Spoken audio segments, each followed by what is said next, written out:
Updated content क्या होता है पहले ये भी समझ लो। अपडेटेड कंटेंट का मतलब ये नहीं है कि जब मैं आपको फिर से पढ़ाऊंगा तो मैं कोई नायाब चीज पढ़ा दूंगा जो आज तक पढ़ाई ही नहीं होगी आपको या आज तक बनी ही नहीं होगी। अपडेटेड वो नहीं होता है। अपडेटेड कंटेंट का मतलब ये है कि जितना हम ऑलरेडी पढ़ते आए हैं। लेट्स सपोज अभी ये स्क्रीन के ऊपर आपको एक क्वेश्चन दिख रहा है, ठीक है, ये सेक्रेड ग्रुप्स के ऊपर क्वेश्चन है। तो सेक्रेड ग्रुप्स तक तो आपने पढ़ा ही है। फॉर एग्जांपल जब एनवायरनमेंट इकोलॉजी हम पढ़ रहे हैं, ठीक है, तो उसमें हम देखते हैं इन सितु कंजर्वेशन, एक्स सितु कंजर्वेशन, यहां तक हमने पढ़ा हुआ है, ठीक है।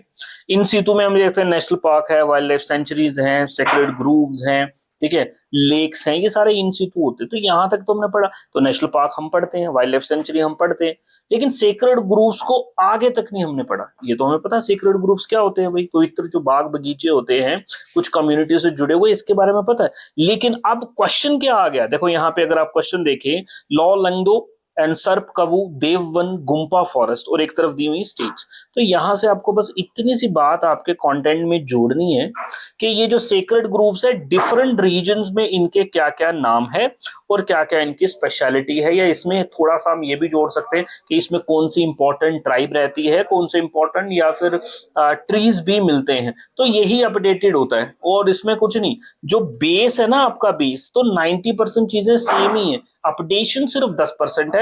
और करनी कैसे ये मैंने आपको बता दिया। इसीलिए बोलते हैं जो प्रीवियस ईयर क्वेश्चंस होते हैं ना, वो मोस्ट इंपॉर्टेंट फाउंडेशंस आपकी रहेंगी किसी भी एग्जामिनेशन के लिए। मैं भी जब आपको पढ़ाता हूं तो in previous year he question papers को पहले देखता हूं। तो अभी ये फॉरेस्ट आपका गार्ड में, सॉरी वाइल्ड लाइफ गार्ड का ये आपका एग्जाम हुआ था, उसमें ये क्वेश्चन पूछा था। तो आपको भी आपका जो कंटेंट अपडेट करना है ना, तो आपने जो पहले पढ़ा है वो बिल्कुल ठीक है भाई। ये नहीं है कि उधर से क्वेश्चन नहीं आएंगे, उधर से भी क्वेश्चन आएंगे, लेकिन आपको सिर्फ 10% उसी की आपको, और आप कह सकते हैं उसको, आपने फर्निश करना है आपको। और किस तरीके से करना है ये मैंने आपको बता दिया। आने वाले लेक्चर्स आप देखोगे यूट्यूब के ऊपर जिसे मैं अपडेट करूंगा, लेकिन बेसिक्स आपके सेम ही रहेंगे, यही रहेंगे। Thank you.